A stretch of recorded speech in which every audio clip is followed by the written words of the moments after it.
Evaluating the United States as an empire is something I find very interesting. You know, I grew up as a kid during the Vietnam War, during a period of great criticism of American foreign policy. And I remember the foreign policy debates surrounding the Vietnam War as to whether or not the United States arguably had become too powerful in the views of some, or not powerful enough in the views of others. And so I think those debates, when I was a child really growing up, is what animated me to become a scholar in this area.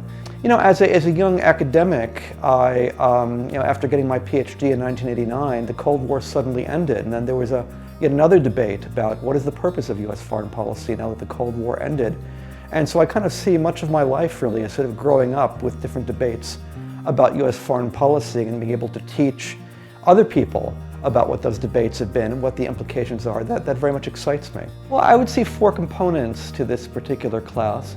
The first one would be just the rise of the United States as an empire during and after World War II, through the Cold War and then into the post-Cold War period. Then an analysis of why the United States has undertaken certain actions that it did, in essence why it became an imperial power, it motivated it to become an imperial power. Focusing on different interpretations, such as those that see America as adopting its policies with a certain degree of altruism and a certain degree of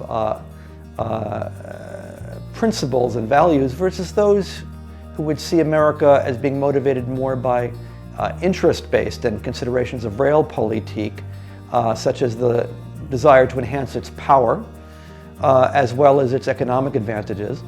The third aspect of this would be how foreign policy influences America domestically, and in particular how the rise of secret wars for the CIA and other intelligence services, whether or not they're compatible with American democracy, and how the associated problem of internal security through, for example, surveillance of American citizens, whether or not that enhances or reduces America's status as a Republican and democratic government.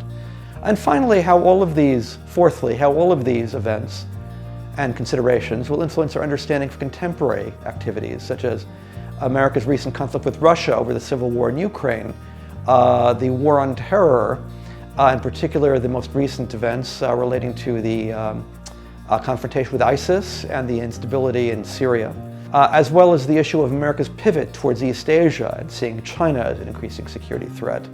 And so to put contemporary events into historical perspective. I'd see them getting out of the class a better understanding of how to use historical analysis and use understanding of historical events as a guide, as a prism perhaps, to understand contemporary events that are happening today, to understand what we know about past U.S. foreign policy over the past maybe 70, 80 years, and how that can influence their understanding of, for example, reading the newspaper about recent events related to America's conflict with Russia and the Ukraine, or with ISIS in Iraq and Syria.